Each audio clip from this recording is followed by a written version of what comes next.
Today's topic is how do we deal with people that don't know what we know and will allow us to use what we know without having to explain it to them in detail or to bring them to the point that they believe or agree with what we know. It's more about the space that we hold than anything else. We teach people how we are to be treated. Whether we know something about energetics or not, this is a fact that our reaction to people, our consistent behavior with them lets them know how we feel and think, and then they process that information when they are trying to decide how to interact with us.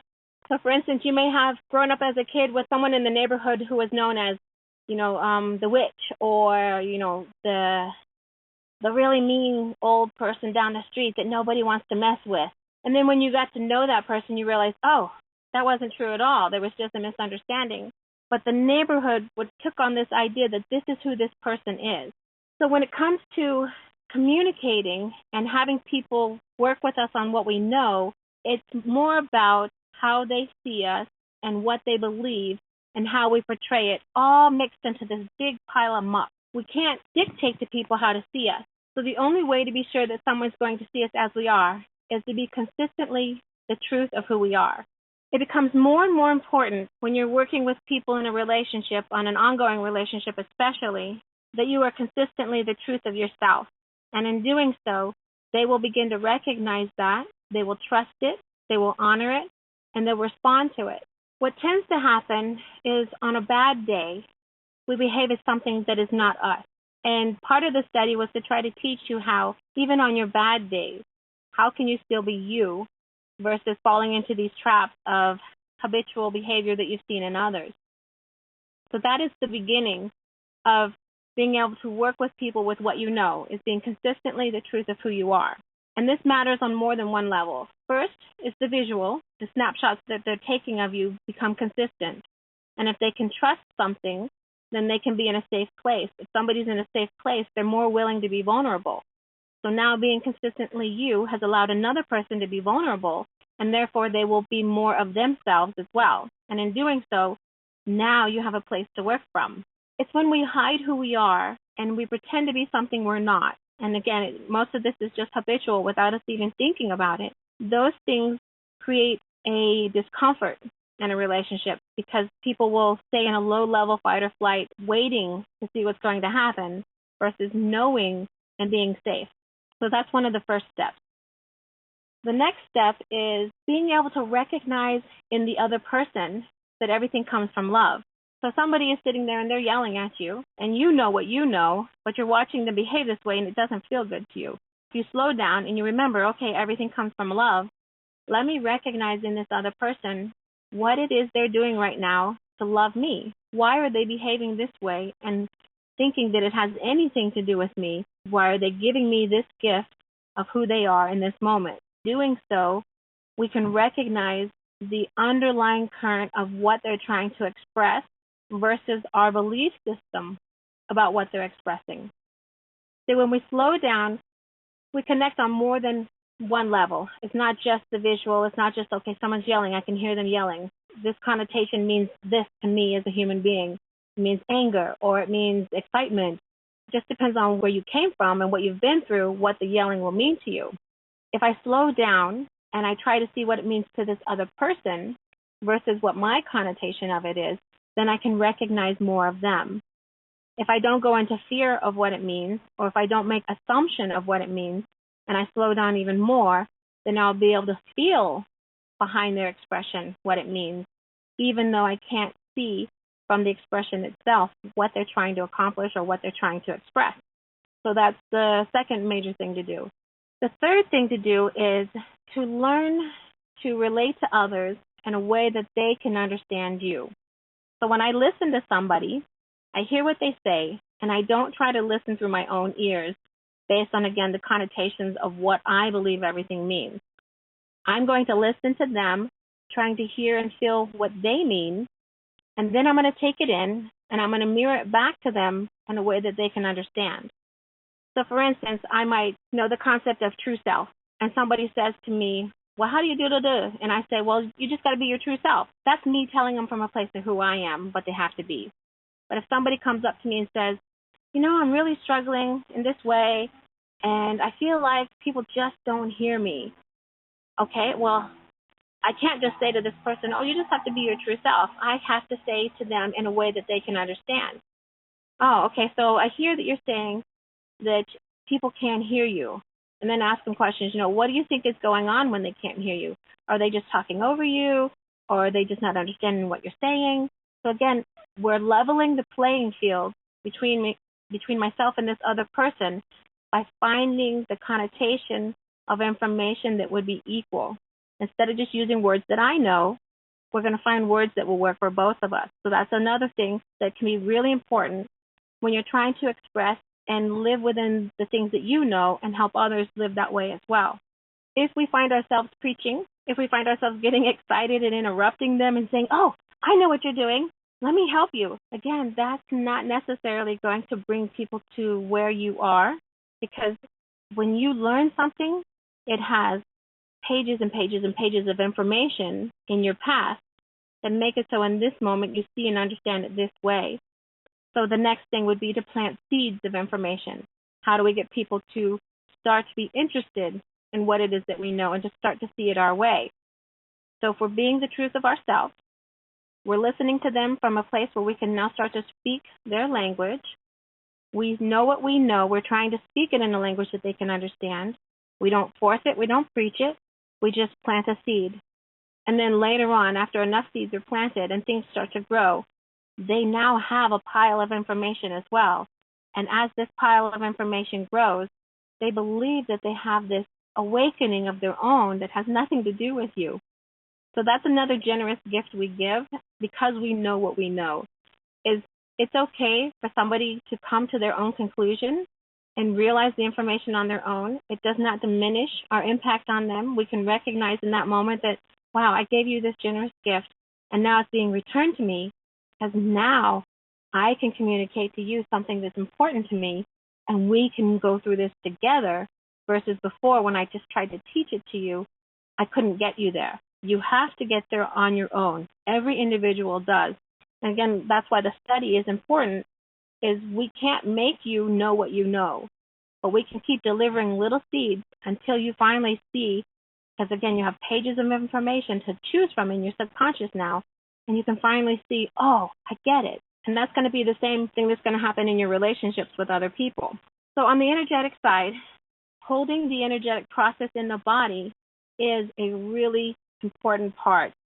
When we indulge in behavior that is not us, and when we tolerate others instead of loving them, these create energetic processes in the body that people feel as a push. When people feel pushed by us, no matter what our body language looks like, no matter how nice we are and what we're saying, they don't feel that part of us. They only feel the push.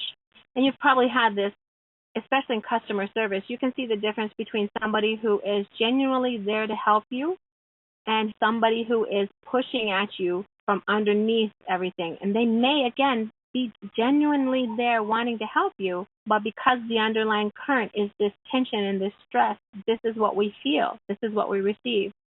So being aware of your energy in each moment and adjusting to be the full expression of yourself, not just outside but inside, will give you this connection to others. Being consistently this expression is a level of safety. Somebody who is not interested at all in knowing what you know, when they are aware and around you and you are consistently this person, they will then be in a safe place to say, hey, maybe I've missed something. Maybe there's something that you know that I now want to know. I still may not want to hear it in those words. I may need you to talk to me from a level of my words, but I'm now wanting and I'm starting to ask you questions. And that's the pattern that you'll normally see, is the person will start to ask questions. When we give too much information because we have it and we do it because we want to change versus because we're compelled to help and support others from where they're at, then they're not ready to hear it. But when we lay this field of stability, safety, the truth of who we are, and the love from the inside out being expressed continuously, then that changes everything. On the energetic side, too, when we want to help others that don't know what we know, and how are we going to create a dynamic in our relationship with them that would be supportive. We have methods where we can increase the light content in our body, and in doing so, it spreads outside of our form, and we can increase it so that it spreads out to come up against them. Now, they're not required to acknowledge this, but energetically, everybody does, and they have a choice in that moment to accept this enlightenment that we're offering or to reject it. The majority of people habitually accept the field of the other person.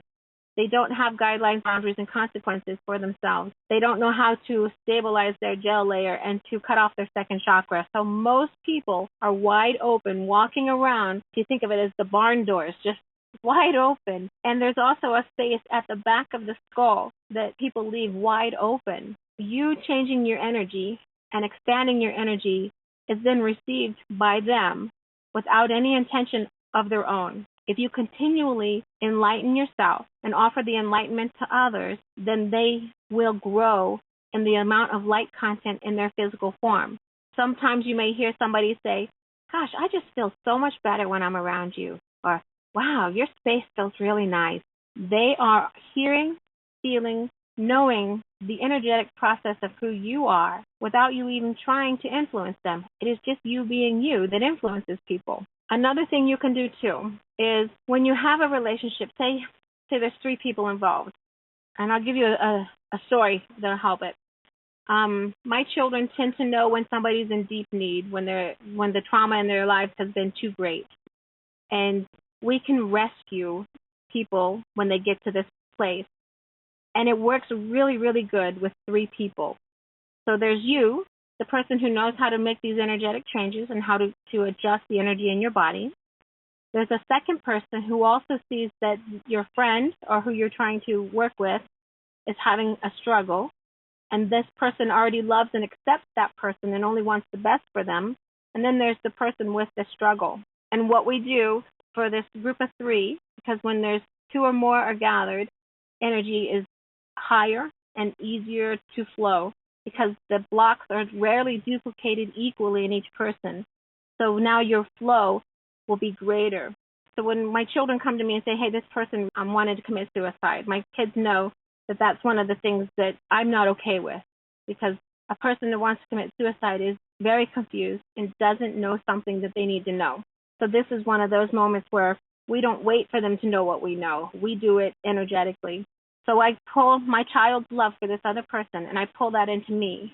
And I have love for my child. So now we have 3 sources of love that are going to grow. I have myself, I have them, and I have the combination of the 2 of us. And we're going to grow that love. And I'm going to take that love and I'm going to give it as a gift to the person who is suffering. The person who is suffering may not know that they've received a gift, or they may suddenly feel, "Wow, I'm okay. I thought I wasn't. I wanted everything to be over, but now suddenly life is easier and I'm not desperate anymore." This is, I think, one of the greatest gifts we can give to other people is when they get to this place, and all we can do in the past, we might have only been able to see them as suffering and been just like, "Oh God, I can't even deal with you. You're just so uncomfortable for me." To be able to find another person who is in the same mindset as you, that wants this person, who loves this person and really wants to support them, but they can't hear it verbally. They can't hear it through any support that is open to them. This, to me, is one of the best methods to help and work with others. And in doing so, there is a bond then. So when you offer this kind of love and support to another person, the next time they feel you, there's a connection to something that was critical for their safety. So now they're forming a place of safety that they may not have had anywhere in their lives. And this is a way to work with people that don't know what we know, but to bring them to a place where they can start to learn to be okay. Some people have never felt this kind of love. They've never been open to it. They've never had the ability to relate to it. So giving this as a gift because you know it exists is precious. I know where to refresh my memory on you mentioned the cutting off the second chakra and solidify the gel layer, and then the back of the skull that is wide open. And I know where to go to refresh the technique of the gel layer, but the cutting off the second chakra and then the third skull that is back wide open. Is there a place on the website where I can look at a breakdown of that so I can practice it? The tying off of the second chakra, it's in one of the weeks. It has a picture of a woman standing with energy hitting her and going around her and going forward. I believe it's in that audio recording that's attached to that picture. It's a black background with a silhouette of a woman standing. And then for the barn door in the back of the skull, I don't think we've even covered that in the study, not even once. I don't remember it coming up. But it is for psychic information. That's the location on the body that most people tend to leave open that they don't know is open. And what you can do for someone else is to gently close it for them. So you can visualize this one. This one is super easy to do if you visualize it. It's probably the fastest way to close it for somebody is just go over and feel, well, how open is your door? And let me just close that door for you. It should be closed, just so you know.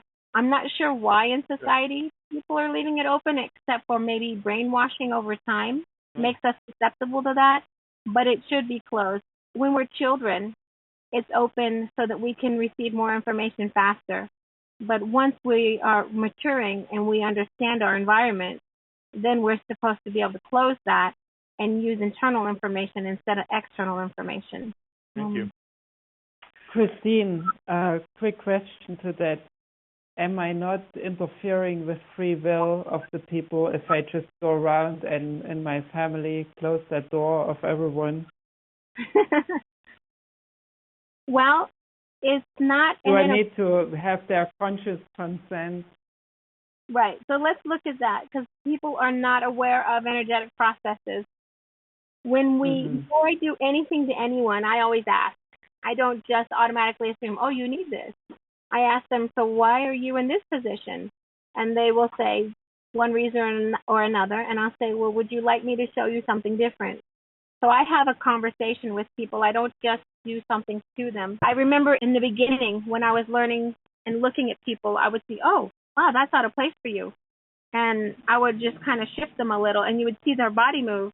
And I'd be like, oh, interesting. This is before I knew any etiquette. So I was a toddler in energy. It was really interesting because we talked about how you will align with people and your relationship is balanced between the two of you. So these people that I was aligning with also had a need for me to help them, and I had a need to help.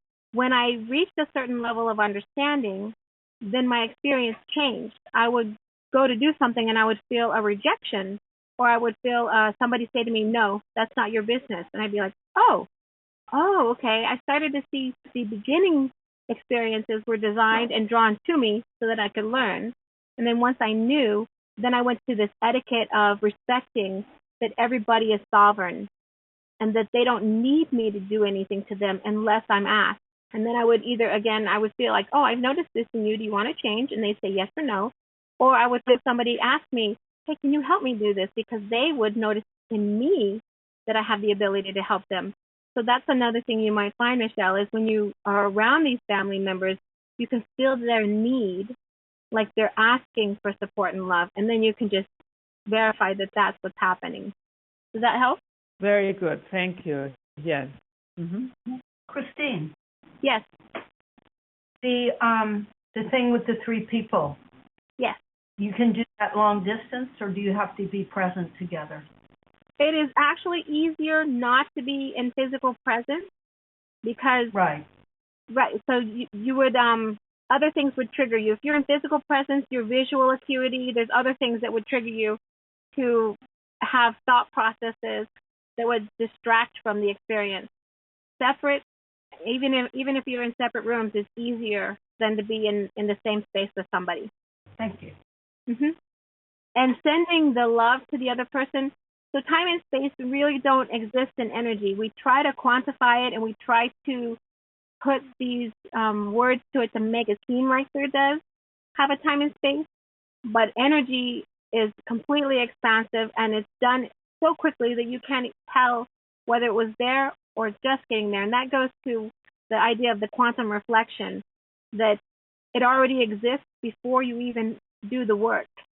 Because just the concept of wanting it creates the existence. So even wanting to help someone else creates the existence for them to be helped. I don't know what my question is, but it has to do with needing the third person. Right. You can do it, just you for somebody else. Say I have only 50% of my energy flowing because I have my own mental and emotional block. And then I'm trying to help this person who's in a state of desperation. I'm going to have a certain level of resonance with this person who is in this traumatic or desperate state, which could then reduce my ability to send and connect the information and energy to them. So now I'm down at, say, 40%. I'm now blocked up to 60% of my energy. And then what would happen is adding a third person, they have different blocks. So for instance, if I have a block to money and this third person doesn't, then I would then be able to flow money energy to the person who's in a state of desperation, when before I couldn't. So it's taking energy that flows from each person. So even the person in desperation has a certain level of energy that flows, and you can look for whatever's open in them. But you're normally not the one doing that. The third person is normally the one who has the connection to what's ever open in them, because this is why they're already attracted to this person. This is why they already love this person. This is the goodness and the flow of energy they already see in this person. So they're able to hold that love, and then you're grabbing all of that and able to then focus it and send it. You can practice and get really good at it and do it all by yourself. It's very draining to do all of that work by yourself. So having a third person, again, gives it more energy, more open flow, and more immediate success than if you try to do it all on your own. But in a moment of need, if you can only do it by yourself, I would call the third person in as a deity, as God, as, divine spirit. I wouldn't, again, just do it, just me to that person. I have a quick question, follow up on that. Uh-huh. So, you mentioned the simple example of like the money, somebody who has a money block situation. Mm-hmm. What if you and the second partner you choose both aren't adept at the money block? Do you necessarily choose someone that might, what am I trying to say? Right, you want to know if I have to choose somebody who is open in this area. So let's if you're necessarily closed, does the process itself bring you a second person who is open, or do you directly seek out a second person who is open for the situation you are trying to heal? Intuitive, or is it direct?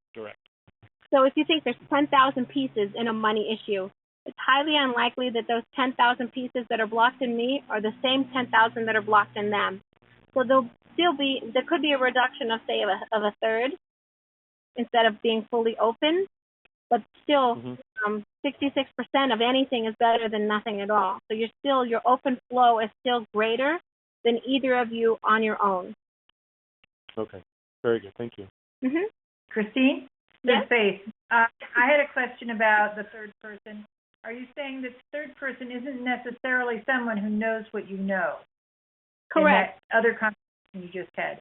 And so how would you be drawing them in? Are you drawing them in by virtue of some sort of a conversation, or are you drawing them in by sort of an association energetically, or? The third person would be normally, it would come up in conversation that you and that person both want something different for the party that you're focused on. It's rare. So for instance, in an office situation, you and another person both feel this way about a coworker. You both feel like this coworker needs some help. They need some support. Maybe somebody just died in their family. Maybe they had a car accident. They lost, or a fire in their home. Something has happened to them that's traumatic, and you can see that they're just not getting through it on their own. And you and this person are having this conversation. So let's rename them. I'm number one. The party who I'm going to work with is number two, and the focus of attention is number three. So in the example, party number two has the open desire to want to help. That's all they need. The desire to want to help. And then you, knowing how energy works, use their focus of love and desire to bond the energy between the two of you and strengthen it and make it bigger than you are on your own. And in doing so, you then pull the third party in. Now there's something that happens when there's 3 points. You guys might have heard in some of the breakout sessions where I say, okay, let's find the third or fourth or even fifth point of information prior to making the change.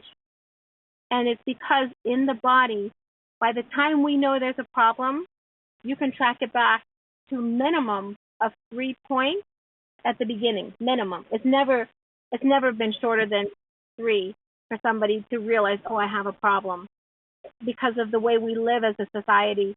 Again, we're trying to teach you to get shorter than 3. Even as much as I know, I can almost always track it back to 3 points.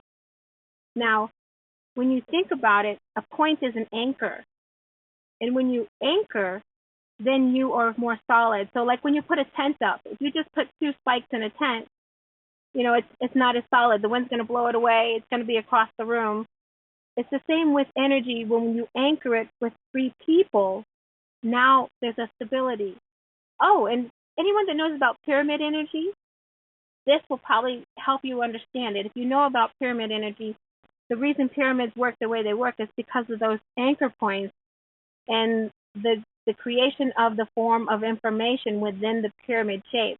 So 3 people is basically the same concept. Yes, the question that I'm trying to get to, I think, though, is also the second person, person number 2, not knowing what you know. Are you simply bonding with their love for person number 3, or are you having a conversation of stating your intent that you're going to do this? For me personally, it's always come up as an intent where somebody has said to me, hey, Christine, I know this person, they really need this help. And so I'm using their love and my knowledge to create something for party number 3. And they're aware that you're going to do something? Yes, because they've asked me for help. Okay. And then what I do, my direction that I give them is just focus on your love for this other person. Whatever it takes, you know, maybe this other person and you both love puppies, and that's this amazing, great feeling to you. So if you focus on your love for puppies and how they have that feeling, now you're connecting. And so they have a desire to help them, and that's the first bond, is our desire to help others. It's a natural bond that we have. And this is why helping others normally feels really good for parties, the one being helped and the one doing the helping. So, for instance, whenever I've gotten a suicide call, we don't spend a lot of time talking about, you know, what's going on in that person's life, because at this moment, they've already said, hey, I'm going to do this. I'm not okay, and I'm not willing to be here anymore. So for something intense like that, it's not a long conversation with this party number 2. It's, hey, focus on love. Focus on your desire for them to be well. Focus on your desire for them to stay. And then we'll send them this energy. It's still their choice whether they stay or not. But when somebody is supported with love, they realize they don't actually need to leave this way. Suicide is one of the darkest things that happens to someone. And most people don't actually want to have that experience. They just don't know what else to do. When it's something lighter than that, when you can spend time talking with party number 2, sharing details and really bonding with that person, then it's a different, more gentle process for party number 3, and it will be a slower response over time. When it's intense like that, though, for like a suicide, is we get results within 5 minutes. There's no games on that one. It's a point of critical. So when you guys are wanting to help somebody, it's focus, focus, focus. It's already having the experience, the ability to hold the diaphragmatic breath, to release the rigidness in the physical form, to let go of all your thought processes and beliefs, to focus on pulling in the love from party number 2, combining it with the experience of all of the inside of who you are, the full expression of yourself, and then helping party number 2's energy get to the level of the full expression of themselves, and then giving party number 3 that same connection to being the full expression of themselves and realizing that they're actually okay when they thought they weren't. Yeah, can you comment on the energetics of depression, and also sometimes there's in a local consciousness where there's suppression or depression or poverty consciousness or some local consciousness, right? And how that affects. Yes. So with depression, it can tend to start with the idea that we can't have what we want. We can't be what we are. Depression starts in the closing of the third eye, which affects the skeletal and muscle structure of the body. And once it goes into physical, then it becomes pervasive. When it's in a community, it can start in a person with the realization that, oh, there's a problem. And if the whole community is told there's a problem and they accept that there's a problem, then it becomes, okay, now it's moving into the physical form, the muscle and the structural. And when that happens, it stays because one person is carrying the body language and the other person is then resonating with it. And this is how it becomes pervasive in a community, is the resonance that happens over and over and over. The way to break it in a community is what you've probably seen when a community comes together for a greater cause, because then they're holding a different energy for a certain period of time. When the body holds a different energy for a certain period of time, then it no longer is habitual and holding that energy of depression, and everyone can move up from that. Depression in the third eye tends to happen because we tell ourselves no to something that we know is our truth. So I can see that prejudice is wrong, but I may participate in it anyway, and in doing so, I'm hurting my own heart, and my third eye is closed down. And to release depression is to open up all of these spaces of energy again. Energetic flow reverses depression. Habitual behavior holds depression in place. Most people don't know what thought processes they're using, and so it becomes this searching and really contemplating, going on and on about where is my energetic block being driven by my belief system. The reason I'm asking it is because there's a prevalence amongst the youth today of depression. We all come from love. They're wanting to be the full expression of themselves because it is love. They're being told that that expression is wrong, even though they don't understand why. They're being controlled and manipulated to be something that they're not. And in doing so, how could they be anything but depressed? When you find people who are willing to stand up and say no more, then you find that depression ends. The idea of lack that we share as a society of our generation is something that the younger generation doesn't relate to. They came in knowing that they could manifest things, and they've been told, oh, there's not enough money, there's not enough food, there's not enough power, there's not enough water. And they're looking at this world saying, I have to cooperate this. Of course they're going to be depressed. They know that none of this is true. They are here to break it. And when they try to break it, they're told that they're wrong. This is part of the reason of generational depression of the youth. That's just one side of it. That's to give you an idea of how this works. Another would be like sexuality. They're coming in with open sexuality more and more and more people are like, oh, I want to try this, I want to try that, I want to look at this, I want to see if this is who I am. Even though it's opening up, there's still plenty of people who are under the thumb of some other belief system, some religious belief saying, no, that's not okay, or a parent saying, if you do that, your life is going to be hard. So even a parent who is open to their child's sexuality and allowing them to find who they are, they may be saying that, hey, you can do that, but it's going to make your life hard. So now, again, the child's in conflict. So that's the second subject that's causing this depression. But as you can see more and more, when the children are left to their own design, they're getting through the majority of that without the pressure that the adults are driving. But then you have privacy and secrets, because these children, again, are breaking out and expressing themselves in ways that they can't share with the people that they love. So again, we're creating another layer of depression because they're not able to be the full expression in every moment, which is critical, again, for free flow of energy. So when you want to know, okay, what causes the depression in our youth? Why are they having it as a group? It's because they know control is not real, and yet they're trying to cooperate it in order to make their parents or their teachers or their political leaders feel safe. So it's backwards. Instead of us helping them feel safe, they're trying to help us feel safe so that we are okay, when we are actually supposed to be learning from their freedom and embracing who they are and opening up our own issues and confronting ourselves instead of trying to keep them in a box. Yeah, what is happening when somebody's buttonholing, never stops talking? Oh, they are They're trying to control the environment, and if they control the environment, they feel safe. It's really simple. It's a practice that a lot of people that do when they are safe with their own knowledge, but they're not safe with other people. That's what they do, is they continually share their own knowledge to create a feeling of safety. It's like a bubble for them. Awesome. Okay, guys, I think we've got a lot of good information on today's call. Thank you so very much for participating in the study calls. Thank you, Christine. Thank you, Christine. Thank you. Thank you. Thank you very much. Bye.